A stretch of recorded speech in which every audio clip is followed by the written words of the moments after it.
There are two icons that are similar and some that are different. We're dealing with a man from the Buck Rogers from the 21st century who rocketed it into the future. From what I can remember, Queen Adala, which is short for Delilah, similarities, there's a lot. The only difference is, I'll get to the similarities in a minute. Actually, I'll get to the similarities.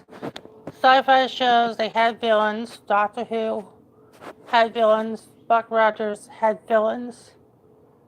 They had Cybermen. Buck Rogers, well, he had Twinkie, the little robot cyber child. Which, come on.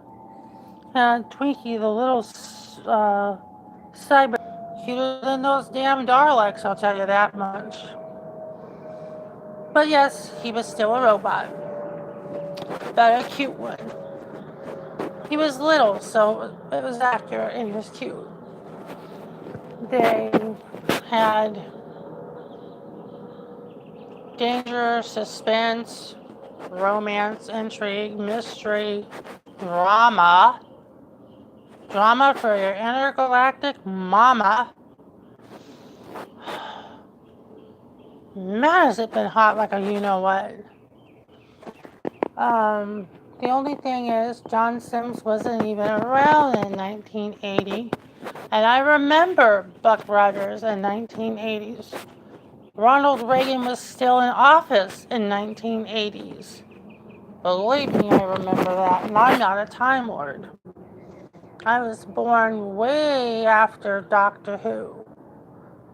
I was born in 1973, and Doctor Who came out in 1968. I know, I looked, as they say. Now, the only difference with Buck Rogers and Doctor Who, and I've heard Doctor Who say this so many damn times, it is nauseating, is that Time Lords regenerate.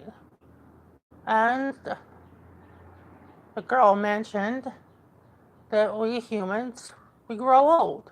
Doctor Who mentioned the same thing, except for the way he said it made me want to punch him in the face. Made me want to punch him in the face. Mr.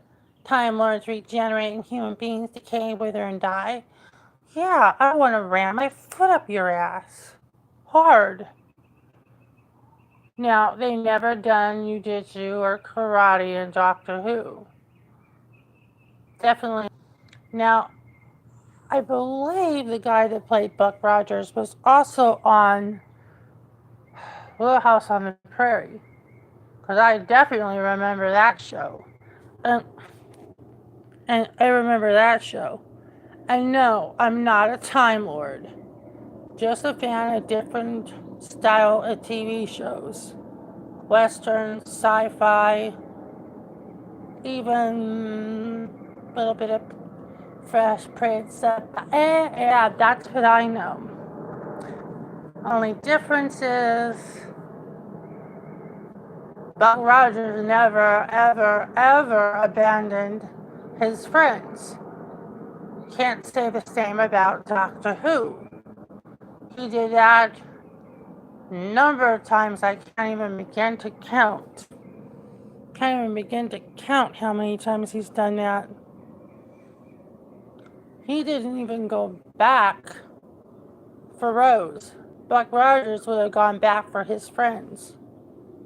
That's something Doctor Who would never do. Now, the style of wardrobe versus Buck Rogers and Doctor Who. They were those really, really, really tight spandex. Thumbs down. It was just No color, nothing. It was boring. The uniforms were boring. The uniforms alone was boring. Then he wore a leather jacket. Got punched in the face by Rose's mother. I got hit in the face. The style of wardrobe on Doctor Who versus Doctor. Okay, the wardrobe on Buck Rogers versus Doctor Who. Well, white spandex. It's like if Doctor Who wore a bow tie. Boring! Thumbs down. Way down. It's like, really?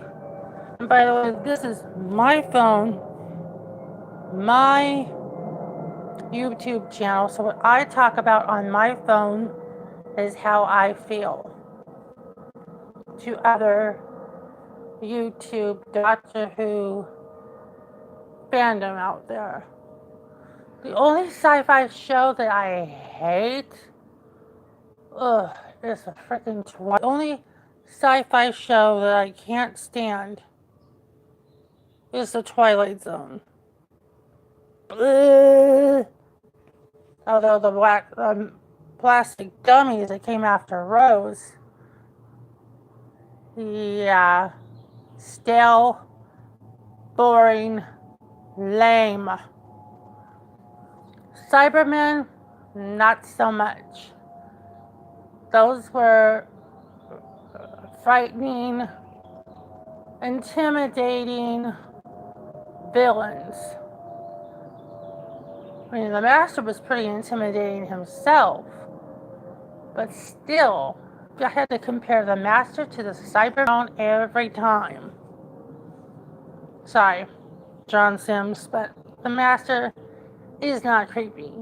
Okay, he's creepy, but he's not as intimidating as the Cybermen. Now, Queen Adela uses her charm to get men to do what she wants. It's called Queen Adela uses her feminine wiles to get men to do what they want. It's called manipulation. They do that in every TV show, whether it's Doctor Who, Secret Smile, Casanova, all the other shows. But some of it is just hilarious. Like when the Doctor fell right on his ass. Buck Rogers fell right on his ass. Fell right on their TARDIS. Right on their arse. So yeah, that's the end of that rap.